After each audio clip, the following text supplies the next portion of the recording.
Varahi silks వారి grand festive celebrations పొందండి 10,000 రూపాయలు ఆపై కొనుగోలుపై బంగారు నాణెం ఉచితంగా.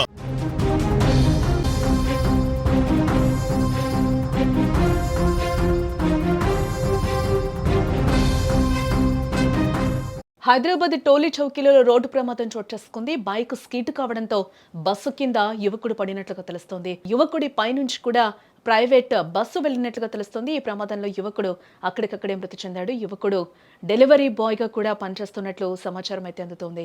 ప్రతి ఉదయం ఒక ఆశతో మొదలవుతుంది ఈ బిజీ నగరంలో ఎవరి పరుగు వారిది.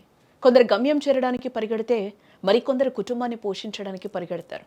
ఓ యువకుడు కూడా అలానే తన రోజును ప్రారంభించాడు. వీపున డెలివరీ బ్యాగ్, కళ్ళలో భవిష్యత్తుపై కలలు, గుండె నిండా కుటుంబ బాధ్యతలు. రోజులాగే అది ఒక సాధారణమైన రోజు అనుకున్నాడు. తన డ్యూటీ తాను చేసుకుని సాయంత్రానికి ఇంటికి వెళ్తాను అనుకున్నాడు. కానీ విధిరాత మరోలా ఉంది. డ్యూటీకి వెళ్తున్నానని చెప్పి బయలుదేరిన ఆ యువకుడు ఏకంగా మృత్యు ఒడిలోకే వెళ్ళిపోయాడు. హైదరాబాద్లోని టోలీ చౌకీలో జరిగిన రోడ్డు ప్రమాదంలో ఓ యువకుడు మృతి చెందాడు. హైదరాబాద్ షేక్పేట్ హరిజన బస్తీ ప్రాంతానికి చెందిన ప్రకాష్ సింగ్ కుమారుడు అభిలాష్ 25 జెప్టో డెలివరీ బాయ్గా పనిచేస్తూ ఉన్నాడు. ప్రతిరోజు మాదిరిగానే డెలివరీ కోసం బైక్పై టోలీ చౌకీ ప్రాంతంలో వెళ్తూ ఉండగా బైక్ స్కిడ్ అయి కింద పడ్డాడు. వెంటనే వెనకాల ఓ ప్రైవేట్ బస్సు అభిషేక్ తలపై నుంచి వెళ్ళిపోయింది. దీంతో స్పాట్లోనే అభిషేక్ మృతి చెందాడు.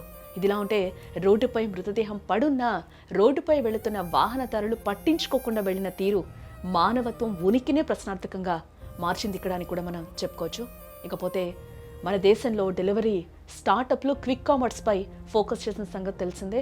సిటీల్లో కేవలం 10 నిమిషాల్లో డెలివరీ ఇస్తూ ఉన్నాయి. ఇలా స్పీడ్గా డెలివరీ చేసే వ్యాపారాన్ని క్విక్ కామర్స్గా కూడా పిలుస్తూ ఉన్నారు. నిమిషాల్లో కస్టమర్ ఇంటికి చేరుకోవడానికి డెలివరీ ఏజెంట్ ఉరుకులు పరుగులు పెడుతూ ఉన్నాడు. కొన్నిసార్లు ట్రాఫిక్ రూల్స్ను పాటించడం లేదనే ఫిర్యాదులు వస్తున్నాయి. ఫలితంగా యాక్సిడెంట్లు జరిగి ఆసుపత్రిలో పాలవుతున్నారు. ఇలా కొందరు డెలివరీ బాయ్స్ ప్రాణాలే పోతూ ఉన్నారు.